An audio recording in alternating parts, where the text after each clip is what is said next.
Good afternoon, students. And so today I'm going to go over colonial period to the present literary movements in American literature. So I'm going to go over the colonial, Gothic, Romanticism, and all of these periods in this lecture. During the colonial period lasts from 17th century to 1830. And during the colonial period, you've got the first encounters with Native Americans. The colonial period is when British travelers went to the United States and wrote about America. And so in its earliest days, during the 1600s, American literature consisted mostly of practical nonfiction written by British settlers who populated the colonies that would become the United States. And so during the colonial period, you also had the Revolutionary War, where America fought for its independence and then the colonial period, a new era started when the United States declared its independence in 1776, and the Federalist Papers were written by Alexander Hamilton and James Madison to show a clear understanding of the U.S. Constitution.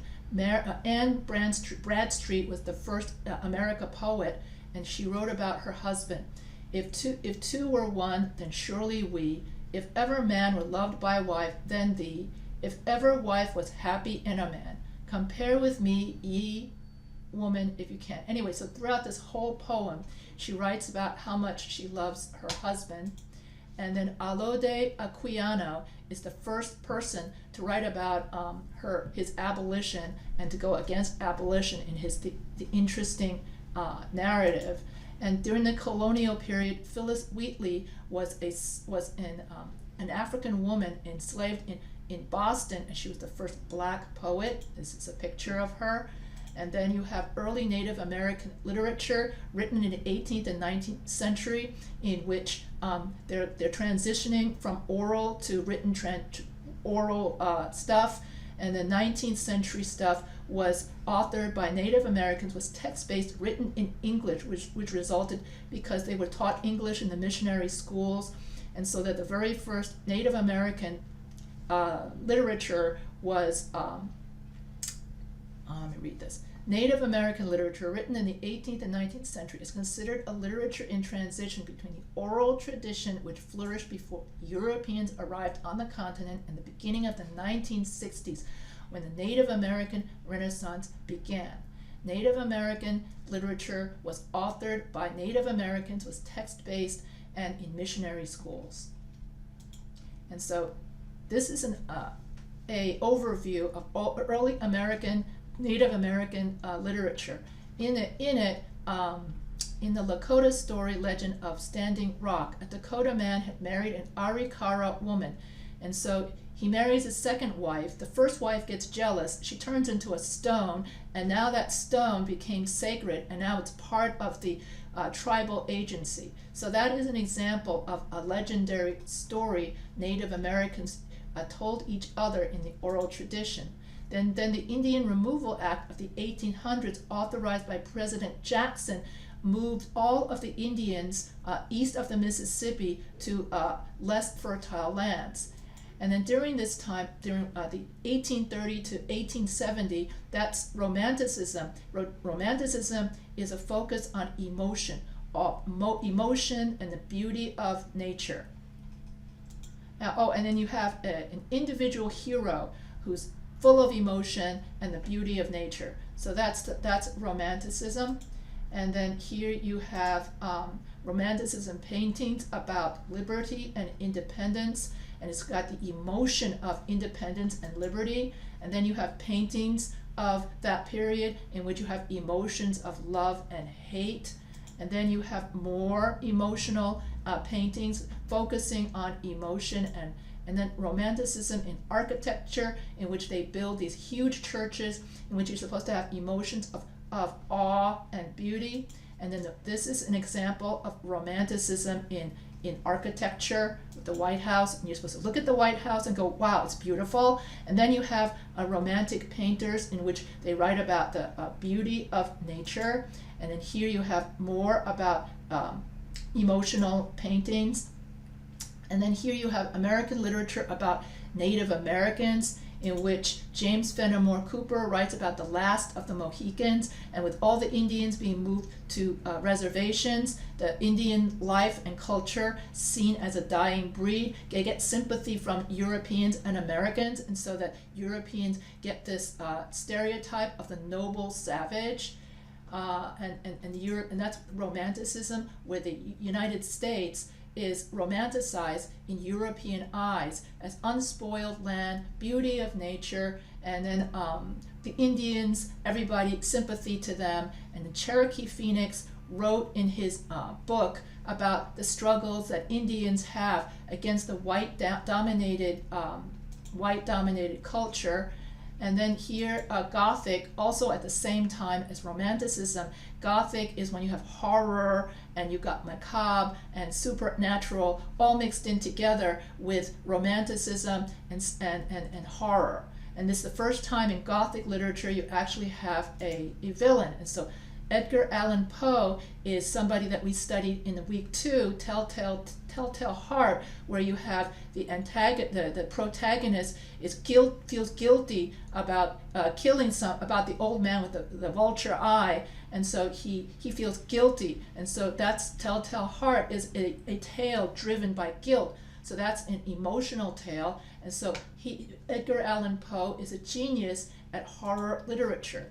And so when you have literature that's based on emotion and based on, in this case, guilt and horror, that's romantic. That's romantic Gothic literature.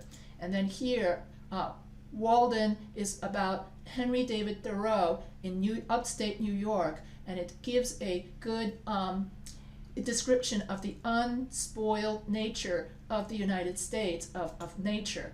And then The Scarlet Letter is another by Nathaniel Hawthorne about a woman who has a child out of wedlock, and then she has to wear an A on her because of adultery. So she goes through the novel, it's shame. So basically, the novel is driven by the emotion of shame, whereas in here it's driven by guilt, and here it's driven by shame. And so guilt and shame, when you have novels and stories driven by emotion, then that's Romanticism.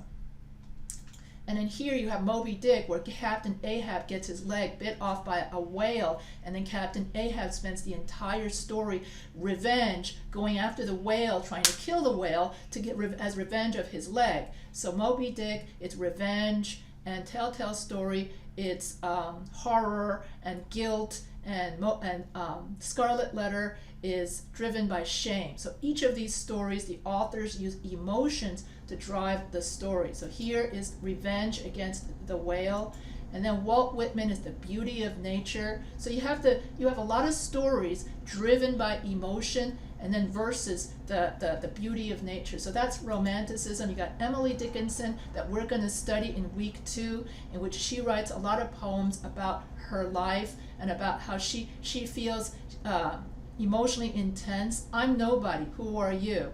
Because I could not stop for death. And in week 6 we're going to study the connection between poetry and sound and music. And so she writes, Emily Dickinson writes a poem called I Heard a Fly When I Died, and it's about she's lying on her deathbed, she can't move, and then a fly comes buzzing in her ear. And so the whole poem focuses on poetry and sound, and so that's poetry and sound. So that's a romantic poem because you focus on the helplessness of the person dying who can't swat away the fly. So here you have one story is about Moby Dick is about revenge, and then another story is about shame, and another story is about guilt, and another story is about helplessness. So all of these stories together are romanticism stories, because romanticism is all about emotion and the beauty of nature. And so we're going to study that. African American authors talk about what it's like to be a slave and to get rid of slavery. Frederick Douglass wrote about slavery and also talked about the cruelty of slavery. Uncle Tom's Cabin, written by a white woman, Harriet Beecher Stowe, helps the abolition movement and against slavery. And then after the Civil War, a lot of deaths and carnage. And so from then on, because of this, the human cost of the Civil War, 851,000 people dead, 2.3 million soldiers and died. So here we have a switch from romanticism to realism, where in romanticism you romanticize everything. Everything is about your emotion. In realism, in naturalism, it's a different literary period. It's all about reality, writing about the grimness of reality and how reality sucks. And you've got the cruelty of poverty, the cruelty of war, the cruelty of nature. And you write reality, the gritty stuff, just as it is. So it's because everybody was so devastated after the Civil War, when there's so many people dying, and then also the invention of photography. And then the difference between naturalism and realism is that naturalism, you describe in photographic detail nature, realism, everything else. And so here you could tell from the pictures that realism in painting, you depict everyday life as it is, in all of its boredom, drudgery, and of course with nature in all its beauty. So realism is portraying reality as it really is, without embellishment or supernatural elements. Realism is the opposite of romanticism and the opposite of idealism. It stays true to something that really is. And so realism art portrays the drudgery of everyday life, the cruelty of nature, the cruelty of poverty, and the cruelty of rich society, or the cruelty of war. So here are some paintings depicting everyday life. Naturalism is depicting a scene in its natural setting in a realistic format. And so here you have more realism and more realism. Mark Twain is famous for Adventures of Huckleberry Finn and Tom Sawyer, where he writes realism and naturalism of what it's like to grow up in the South. And then Tom Sawyer also gets to have an adventure where he helps a runaway slave run away, and he helps this slave get to freedom. And then Theodore Dreiser writes about the corruptness of society and rich people, how this lady, Carrie, was poor. She tries to get rich, and then because of the corruption of the rich, she ends up dying. And so in naturalism and realism, you write reality, the gritty reality as it is, the cruelty of people, the corruption, the crime, all of it. And so Stephen Crane also writes about the reality of everything. So in Maggie, a girl of the streets, he writes about the cruelty of poverty. In The Red Badge of Courage, Crane writes about the cruelty of war. And then in The Open Boat, he writes about the cruelty of nature, where these people are trying to survive in the open ocean and nature doesn't care. In Frank Norris, it's about greed. They write about how the railroad ate up all the land of the farmers, and then the farmers became poor. And so that's the story of California, is in The Octopus, and so that's a story of corporate greed. Paul Laurence Dunbar writes about the ugliness of racism, and how black people have to wear a mask in front of white people to pretend that they're happy, when actually inside the real black person, authentic self, is suffering from the cruelty of racism. We wear the mask that grins and lies. It hides our cheeks and shades our eyes. The debt we pay to human guile, with torn and bleeding hearts we smile. So he talks about the pain and the cruelty. Paul Laurence Dunbar talks about the pain and the cruelty of racism. Henry James, so by the late 1900s, Henry James writes about the differences between Europe and American values. And so the Civil War gave birth to naturalism and realism, and World War I gives birth to modernism, which is 1910 to 1945.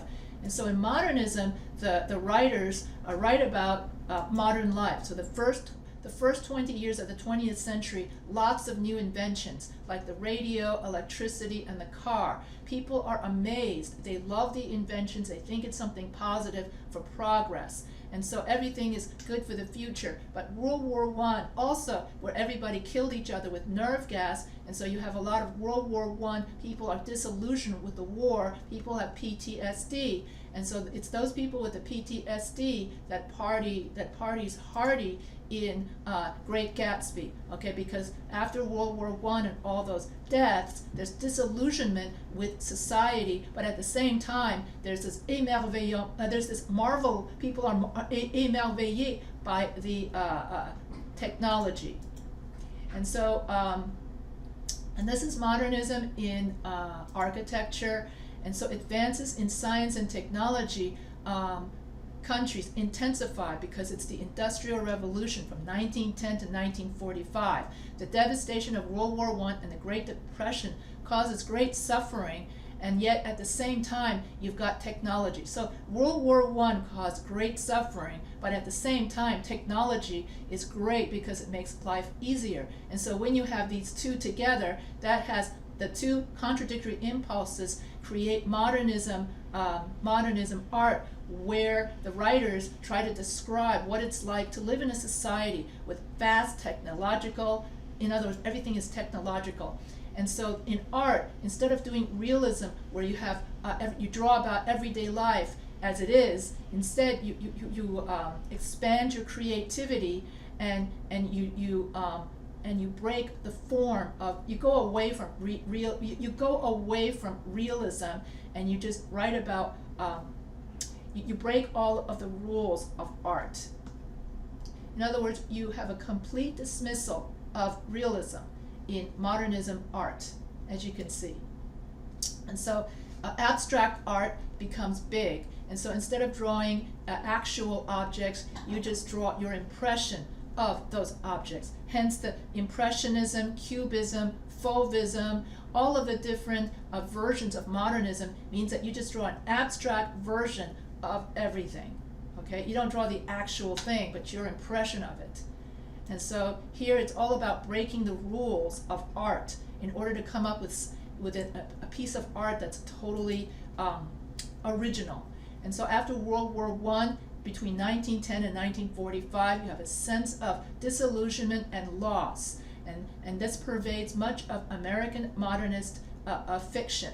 And so this sense of loss may be centered on specific individuals, or it may be directed toward American society or toward civilization itself.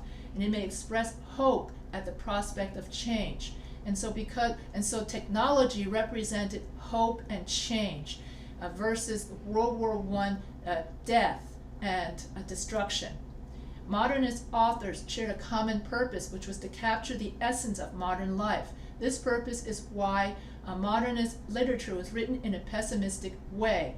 Most modernist works reflects the thought and confusion of most Americans, especially during the Great Depression and the two world wars. The chaotic literature revealed the instability of American people mindset as they attempted to understand the losses of war versus how great technology is. And so people escape from the horrors of World War I by partying and having a good time, which is evident in The Great Gatsby by F. Scott Fitzgerald. And The Native Son by Richard Wright, in which he exposes and attacks American racism in Native Son. Their eyes were watching God. So Nora Neale Hurston, unlike the other black authors who focused on writing about racism, wrote about everyday life among black Americans. She was highly criticized by other African Americans for not focusing her fiction on racism. And that's why she wasn't highly regarded in her time until Alice Walker in the 1970s resurrected Hurston's work for a new audience. And so unlike other books where African American authors focused on racism or slavery, she focused on the everyday lives of black people, and she also focused on recording the African folktales. Ernest Hemingway wrote about the PTSD of World War I, and he articulated the disillusionment of the lost generation. William Faulkner, we're going to read about A Rose for Emily, and he wrote about the rot of society, and he used the Freudian psychology of people going crazy, after World War I. And also in A Rose for Emily, it's about an older woman. It's about a woman who, after she loses her lover and her father, she sleeps with their corpse. And so in A Rose for Emily talks about how you have to throw away the past. You have to learn to adjust to change and hope better for the future. And so so this is A Hope for Emily, where she, so Emily represents what's old, what's traditional, and what needs to be thrown away. You need to throw away the old and learn to adapt to the changing times of technology. And then the wasteland. So not everybody liked the technology. So people like T.S. Eliot felt that, well, because everybody in the not everybody, a lot of people in the United States were moving from the agricultural areas into the cities. And so during this time period of change in technology, a lot of people were moving to the cities from agricultural areas. And so that land was being transformed from forest to city. And so when you do that, then you urbanize everything, and then everything becomes like a dead land when you put asphalt and concrete on everything. So he called the urbanization of nature as a wasteland. That is T.S. Eliot. T.S. Eliot also wrote the love song of Alfred Prufrock, and we're going to be going over that during our poetry unit, in which a middle-aged man obsesses over his baldness and he can't find a wife. So this also represents the insecurity people feel about themselves in American culture and their confusion. And so while people were all moving away from the countryside, American Gothic Grant Wood, he stood up for the countryside and said that everybody should stay in the countryside because that is a great place to live. And so he drew this called American Gothic in honor of people who live in the countryside. Harlem Renaissance was a blossoming of African American culture, particularly in the creative arts, and the most influential movement in African American literary history, embracing literary, musical, theatrical, and visual arts. And so here in Harlem, the African American art grew. And at the Cotton Club, that was where African American jazz musicians could play their music in front of white people. And this is the only place where white people and black people could actually congregate together.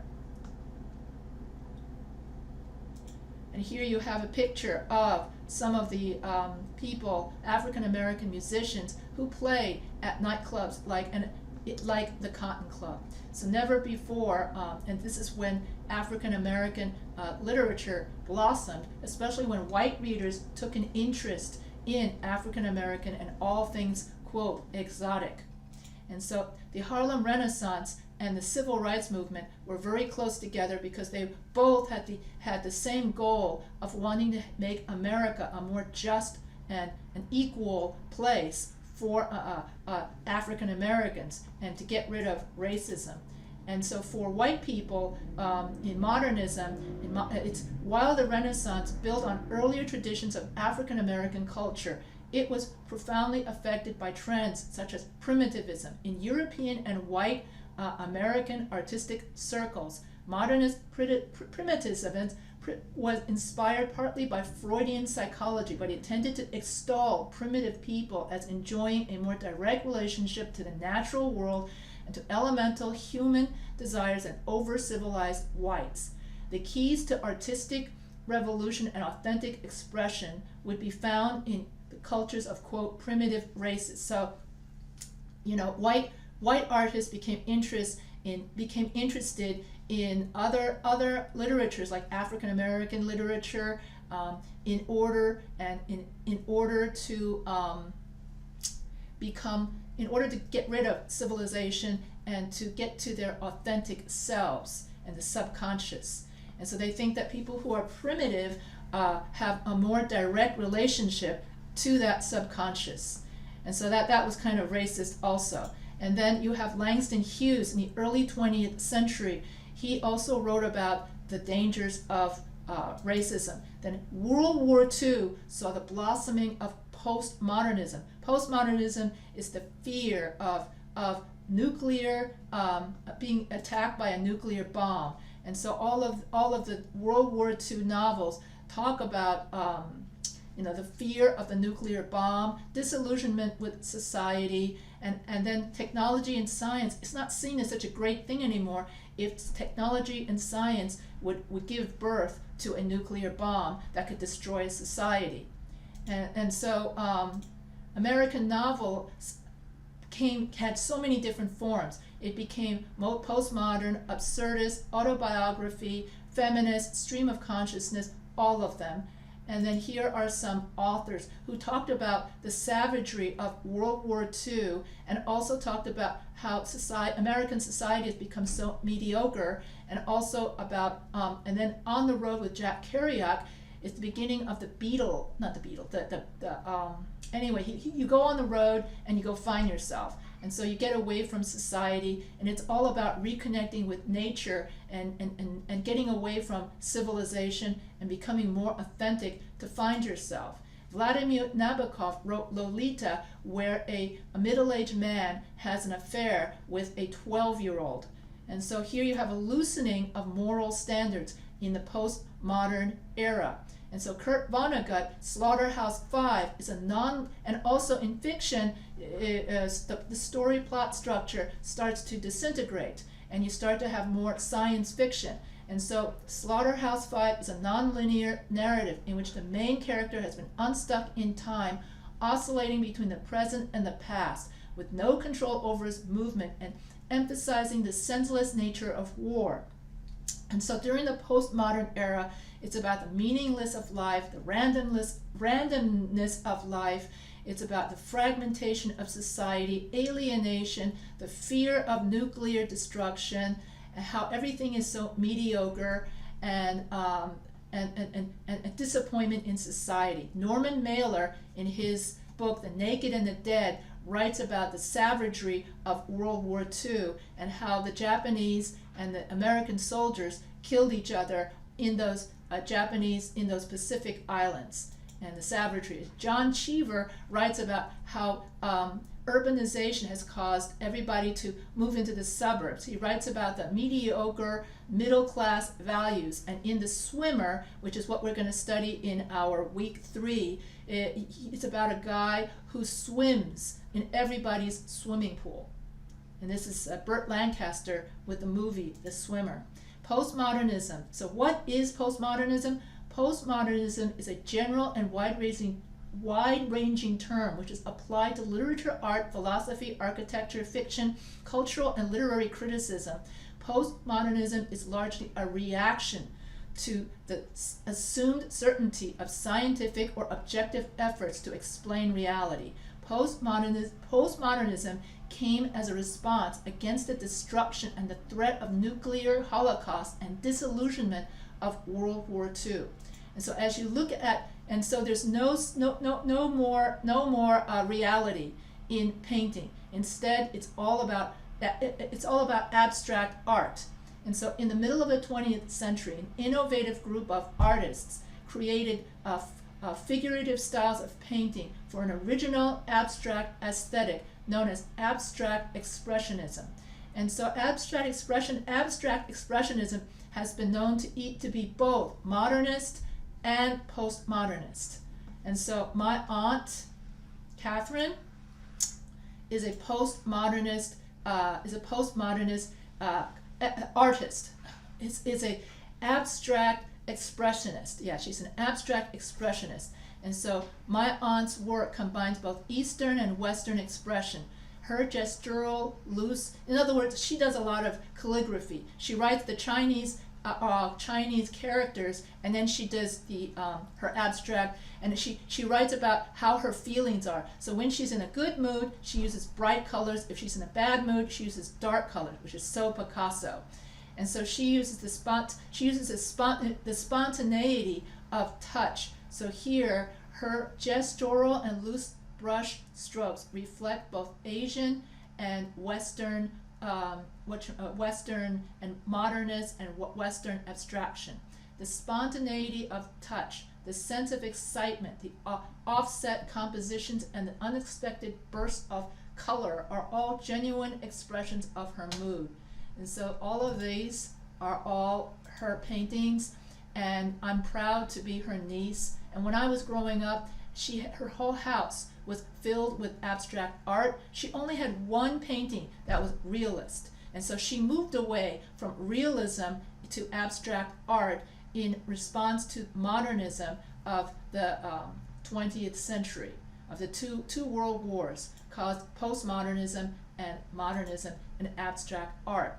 Pop art with Andy Warhol Andy Warhol influenced art in many ways. He used bright colors, celebrities, and everyday objects to enable everyone to relate to art. He wanted to give people something to question, and his works, like the Campbell soup cans and Marilyn Monroe and Mao Zedong. So he wanted to make art relatable to the average consumer. And so pop art today, Andy Warhol's art is used as an artistic effect in graphic design and so if you go in graphic design, and if you go to Lunapic, that's a website, you can create your own Warhol effect. All you have to do is upload your photograph, and voila, you get the Andy Warhol effect. So I uploaded my photograph, and there you go, the Andy Warhol effect. So Andy Warhol is everywhere. I even do my own Andy Warhol. This is not from Lunapic. I even did my own comic effect of Andy Warhol. Okay, and then postmodernism means that life is meaningless when you have the fear of nuclear destruction. And so the Merriam Dictionary defines theater of the absurd as theater that seeks to represent the absurdity of human existence in a meaningless universe by bizarre or fantastic means. World War II brought the threat of nuclear destruction and the fragmentation of theater structure and the destruction of the American dream. And so in Death of a Salesman, the salesman spends his entire life pursuing the American dream, only to die in the end, showing the disillusionment brought on by World War II, by globalization, technological progression, and the invention of television, which threatened the theater's influence in the 1950s. As a result, theater focused on the falseness of society and its mass culture, mass production culture. And postmodernism in architecture wants to go back to the past and back to the Romanticism when everything was a big church, and it's a mixture of the past, the present, and the future. And so postmodern architecture is a 20th century movement that is characterized by eclectic mishmash of classic and modern styles to create a singular works of architecture that aspire to look like nothing that has come before. Some of the world's most controversial, provocative, and idiosyncratic and memorable buildings have come out of postmodern architectural movement. And so just like with paintings, where you have abstract paintings, you get to have abstract buildings. And so here's another example of postmodern architecture, and this building was used in the James Bond movies as the headquarters of James Bond. Here is Death of a Salesman, and then after, and more about how did postmodernism affect fiction. So what is postmodern fiction? This literary movement rose to prominence in the late 1950s and 60s as a reaction to modernist quest for meaning in light of the significant human rights violations of World War II. That means the bombing of Japan. Postmodern literature is a literary movement that eschews absolute meaning and instead emphasizes, so in other words, postmodern fiction emphasizes the fragmentation and alienation of American society. And so Don DeLillo talks about how postmodern society is bad because of material excess, greed, and empty mass culture. So Underground by Don DeLillo. And Joseph Heller in his book Catch-22. A Catch-22 is a paradoxical situation from which an individual cannot escape because of contradictory rules or limitations. So the term was coined by Joseph Heller, who used it in his 1961 novel, Catch-22. The primary example from this book is that if a soldier goes to the powers that be in the military and says he is insane and therefore cannot continue with the war, this very action is proof that he is not insane and can continue on. So Catch-22 is a comical, satirical novel. In other words, this soldier said to his commanding officer, "I'm insane. I don't want to go to war. I don't want to be a soldier anymore." But then the commanding officer said, "Well, if you know you're insane, then you're not insane. You have to go to war." So that's the Catch-22. And so in American society goes through fragmentation in which nothing makes sense anymore. And here are other postmodern authors, such as Jamaica Kincaid, where she created beautiful works of art and prose about African American culture. And here you have, and literature written by African Americans during this period was shaped in many ways by Richard Wright, whose autobiography Black Boy was published in 1945. And so Richard Wright left the United States for France after World War II, repulsed by the injustice and discrimination he faced as a black man in America. And so basically a lot of World War II black men went to Europe, and then when the Americans liberated Europe from the Nazis, the white Europeans treated the American black soldiers and the others like heroes. And then when Richard Wright came back from being a hero in Europe during World War II and then came back to the discrimination here in the United States, he was repulsed by the racism and wanted to do something to change it.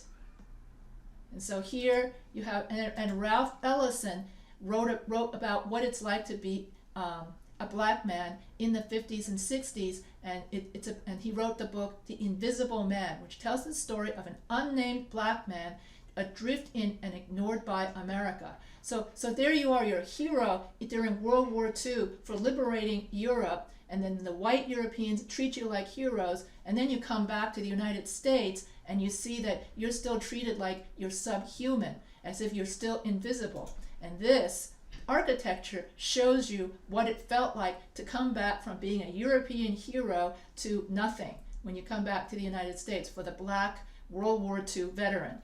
And so Lorraine Hansberry wrote a play in which she wrote Raisin in the Sun. Now the title Raisin in the Sun comes from the poem from Langston Hughes, where Langston Hughes writes about that his dream deferred, which we're going to study in week 6 or week 5 and 6 when we do our poetry unit.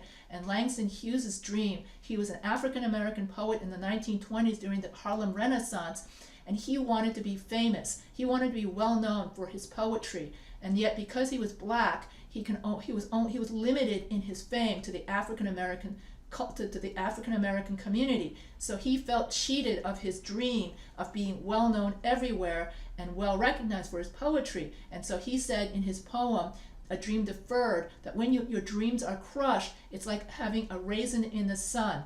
And so Lorraine Hansberry took that title from A Dream Deferred for her play, which is about a African American family in New York City wanting to move to the more wealthy suburbs of Long Island, but the wealthy suburbs of Long Island are all white and do not want that black family to move there. So therefore, that story is about a black family's struggle to move to a better neighborhood, but only to be blocked by all white neighborhood. And so that was a movie that I saw, the original by Sidney Poitier, really good movie, Raisin in the Sun.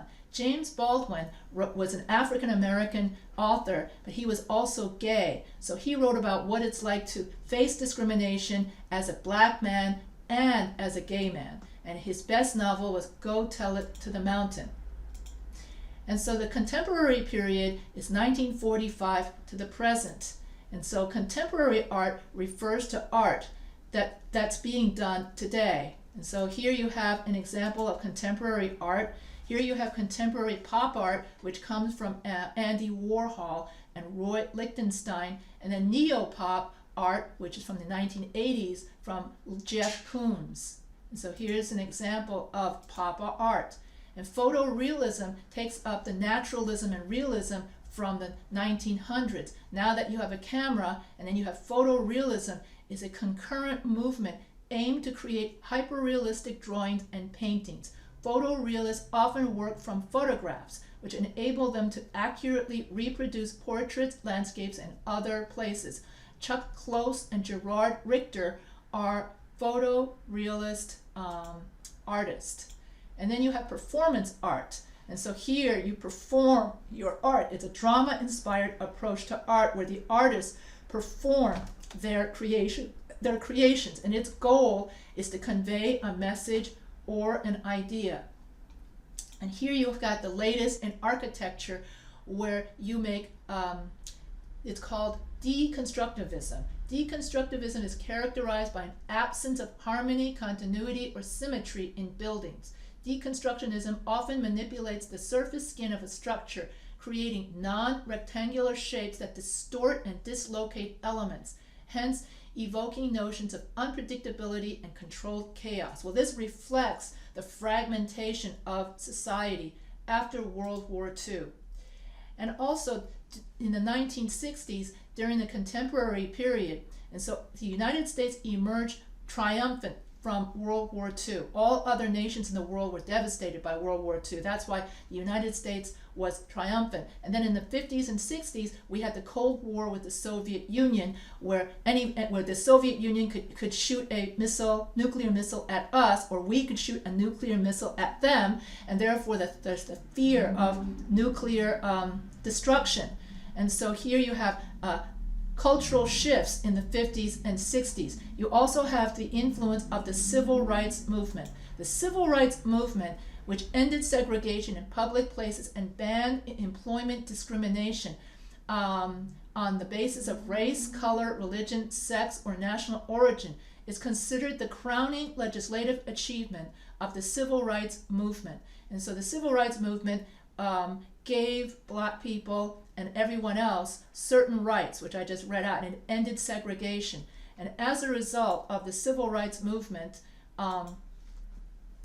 everybody took pride in who they were. And so on the steps of the Lincoln Memorial, Martin Luther King Jr. proclaimed the dream of an America where the content of one's character, where you're judged by the content of your character, not by the color of your skin. And so after the civil rights movement, Black is beautiful became trending. In other words, Black people took pride in their ethnic heritage.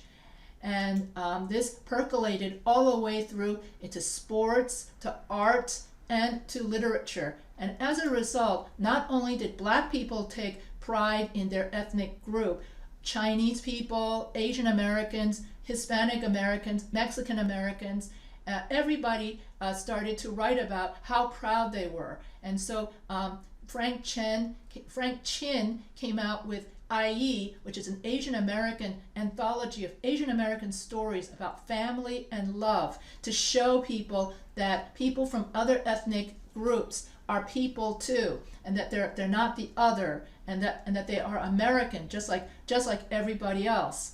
And so here in this part, after the civil rights movement, many books are written about other ethnic groups other than dead white men. And so you'd see, and this whole movement of writing about other ethnic groups is called multiculturalism. And so multiculturalism is when you read about other points of view of other cultures. And so Esperanza Rising and in American-born Chinese, it's about this boy who falls in love in high school with this white girl.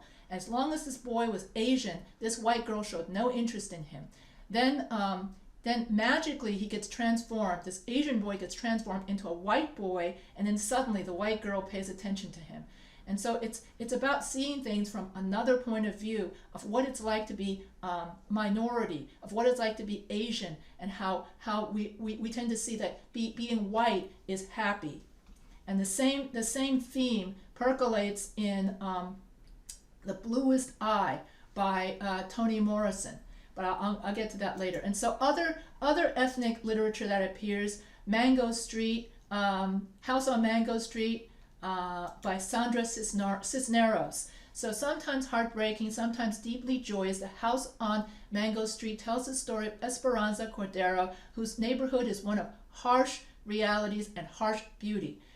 Esperanza doesn't want to belong, not to her rundown neighborhood, not to the low expectations of the world has for her. So the struggle for self-definition is a common theme in this book. And so and it tells you a lot about Hispanic American culture. Gwendolyn Brooks, you can listen to her interview in your week 3, and she's the first African American poet to win a Pulitzer Prize. And then here you have Toni Morrison in The Bluest Eye. So it's about this little black girl who goes to the theater and sees that the only people who are ever happy in life are white people with blue eyes. So she asks her mother, when can I grow up and have a blue eye so I could be happy? So it's sad that a little black girl thinks she has to be white in order to be happy. That's why it's very important. In order to have you need to have African American representation in the movies, so that little African American children can see that it's possible to be happy while being African American. And so Toni Morrison won a Nobel Peace Prize in 1993 for writing about black women and putting black women in the center of her novels. The Color Purple by Alice Walker is about Celie, in which she won a Pulitzer Prize in 1983. It's a feminist work about an abused and uneducated African-American woman struggle for empowerment.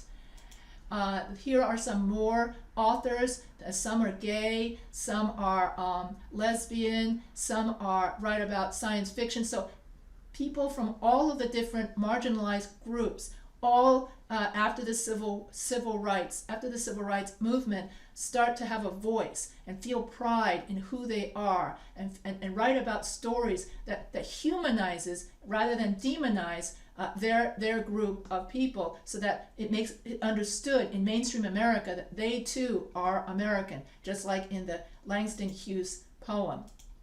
And Ha Jin, so the thing about postmodernist literature, it's not just about following Britain and France. It's about all of the world. And so that's what characterizes and distinguishes postmodernist literature. Is it's got the focus is about the whole world literature and multiculturalism, and not just simply British and France.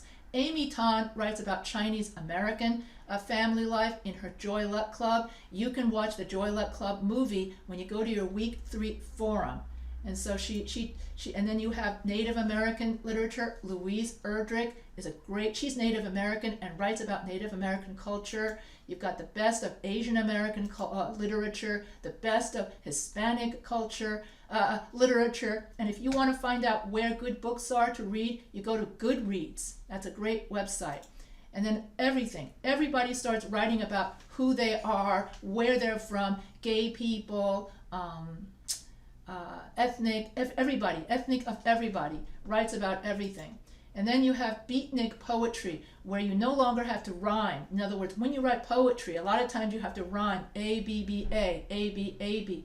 But in beatnik poetry, which occurred in the 1950s and 60s, starting with Allen Ginsberg, it was short-lived, the beatnik movement, but it talked about the fragmentation of a postmodern, post-World War II society living under the threat during the Cold War of nuclear destruction. And so here, an example of beatnik by Allen Ginsberg, an example of beatnik poetry is America, when will we end the human war? Go F yourself with your atom bomb. I don't feel good. Don't bother me. I don't write my poem till I'm in my right mind. America, when will you be angelic? When will you take off your clothes, and when will you look at yourself through the grave? So he writes about his disillusionment about America and the disillusionment Americans felt after World War II. Ginsberg also communicates the American fear of nuclear holocaust, which America felt for the first time in its history during the Cold War with the Soviet Union. So at this time, schools ran drills teaching students how to hide if a nuclear bomb should hit. So beatnik poetry is an outgrowth of the postmodern movement, where poetry becomes more raw, free verse, and crude. Notice the F word and the bomb. And then other beatnik poets talk about more taboo subjects that were otherwise taboo, like mental illness. So Sylvia Plath writes about the insane thoughts of an insane person. So she writes about the bell jar. And then you have people who are gay and write about what it's like to be gay. And Rita Dove writes about how women are treated as objects when they get married, and she refers to women as it, and that the only reason women get married is because of their looks, not their brains, and that women just have to be able to sew and to cook, and that's it. And everything is just based on your beauty, your outer beauty that fades away, and then all that you're good for is sewing and cooking and talking. That's it for a wife. And so in this poem, she makes fun of, oh, that's a different poem. Sorry, I take that back. This one is about flirtation. Okay, this one she talks about what it's like to flirt in middle age. Okay, the next poem over, okay, I will talk about that. And so Rita Dove says, after all, there's no need to say anything. At first, an orange peel and quartered flares, like a tulip on Wedgwood plate, outside the sun, has rolled up her rugs. Anyway, so she talks about what it's like to become totally authentic and flirt. And Sylvia Plath, okay, Sylvia Plath is the one who makes fun of marriage. She makes fun of romance. And she makes fun of, here, I'll read the whole thing, okay? It's called, so here, first, are you our sort of a person? Do you wear a glass eye, false teeth, or a crutch, a brace or a hook, rubber breasts, stitches to show something missing? No, then how can we give you a thing? Stop crying, open your hand, empty, here is a hand. So that means that if you're ugly and you have false teeth or a glass eye, nobody wants to marry you. So that's why you have an empty hand. So in order to get married, you have to, will you marry it? In other words, are you going to marry somebody ugly? I don't think so. And then here, we take new stock from the salt. I notice you are stark naked. How about this suit, black and stiff, but not a bad fit? Will you marry it? And so here, she talks about how the women marry guys just for the money, just for the suit, just to stay safe, okay? And then that's the ticket for a woman. And for a guy, he marries the woman not because of her intelligence, but because of the way she looks. But the thing is, once you get old, in 50 years or 25 years, you're going to have silver hair. So that the wife is just a living doll who looks and cooks and talks.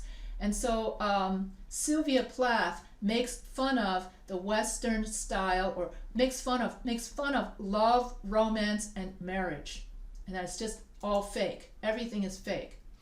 And so in American drama, you have different, Tennessee Williams, Arthur Miller, they talk about the death of the American dream. And they talk about fragmentation. They talk about how, and many different, in the multicultural tradition, many different ethnicities all write different plays about their culture. Okay, and so Sam Shepard writes westerns. Natasha Shanch writes about what it's like to be black and feminist in a white-dominated culture. And Wendy Wasserman writes about what it's like to be a woman in a white-dominated, white male-dominated society where males get priority over females in her The Heidi Chronicles. And then David Henry Hwang writes about, is the first Asian American playwright to have a cast of an Asian American play of Madame Butterfly, where a French guy falls in love with a Chinese woman, but she actually turns out to be a man.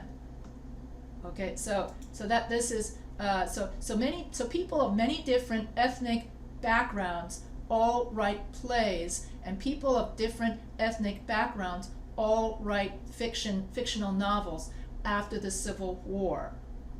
Civil War, after the civil rights movement. So 21st century literature is marked by the digital age. Everything has got to do with the computer. After 9/11, there was a sense of dread. People couldn't believe that the United States got attacked again. And so this led to zombie novels, okay? So people are afraid, they're uneasy ever since the 9/11 attack, because on top of nuclear destruction and on top of the Cold War and on top of, you've got terrorism. So here people just want to escape by reading zombie novels. And so here you have a sense that everything is dying, okay, in society, hence zombie everything. And then you have all of these 9/11 novels that talk about 9/11 and flu and the flu pandemic. Yeah, one of these talk about a flu pandemic, which has already come true. The themes in 21st century literature is your identity. With increasing globalization, intersection of cultures, and more vocal discussions of women's rights and LGBT rights, identity has become a common theme in 21st century literature.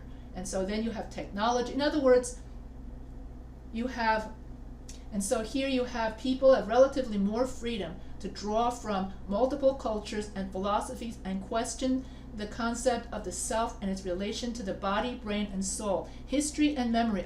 Contemporary readers are able to look back on history and see how history has been depicted differently for different audiences. History and memory have become themes in 21st century literature. Often contemporary literature explores the notion of multiplicities of truth and acknowledges that history is filtered through human perspective and experience. For example, The March by E.L. Doktorov fictionalizes yet still depicts the realities of General Sherman's famous march during the Civil War and how people in the South were slaughtered, giving a different perspective of the North is usually depicted. So here you have identity, and you have digital, and you have different perspectives. Okay, so you have different perspectives, and then also technology. In other words, today technology is more integrated into people's lives more than ever before. Dreams of what technology could potentially help people become anxieties regarding the demise of humanity as a result of technology can be seen in 21st century literature. On the one hand, there are books about biotechnology helping people with disabilities, such as Machine Man by Max Murray. But additionally, many 21st century works of literature explore what it means when all of humanity's experiences are filtered through technology. For example, Ready Player One by Ernest Cline depicts a futuristic world where everyone escapes reality by plugging into a virtual utopia. So technology, the effects of technology, will robots take over the earth, become themes in 21st century literature. Intertextuality. In postmodern style, many contemporary writers recognize a piece of work as being one among many throughout history. As such, many writers purposely include acknowledgments, references, or parallels to other works of art, recognizing their place in a larger, broader conversation, context, and body of work. Some intertextual themes go as far as to poke fun at a work's own lack of originality or the cliches that seemingly cannot escape. For example, The Brief, Wondrous Life of Oscar Wilde. The text references many comics, movies, and other books in order to describe events. So when you write a fictional novel, you refer to other novels and you refer to other things in your novel. So like when you watch Shrek, it refers to fairy tales, because what distinguishes the 21st century is the access to the internet. Everyone has access to a lot of information, so you're able to have intertextuality. You're able to see other people's point of view simply by clicking on the internet. You have access to technology, and so you have more and more. Everything is written on the internet. And so contemporary art is about, can computers create poetry? Can computers paint? Can computers take over Earth? And globalization, in which interconnectivity, in which the internet connects the entire world, and so everyone is aware, and so the influence is like the Chinese influence, the Japanese influence become everyday influence, because everybody can see everybody else on the internet. It's a visual, so everything about the 21st century is about visual. and that comic books and pictures are common in 21st century literature. And so everybody is on the internet, and you have, as a result, you have digital art, and you can do digital art with any of these programs. Even I do digital art for my Bitmoji classes. And then you have many different kinds of digital novels, like manga is Japanese for comics. You have graphic novels, and a graphic novel is different from a comic book because a graphic novel is one whole story. A comic book is just one series of episodes of stories, whereas a graphic novel puts all of the comic books together as one story. So for me, I like to have Superman, I like my Action Bible, I like all of those kind of cartoon graphic novels. And so here's some more examples of manga and graphic novels. And doodle fiction is when you draw inside the book yourself. So one thing that differentiates 21st century literature is that the reader and the person becomes interactive. That's how come I can create my own digital art. You can write your own stories online in places like Storyboard That.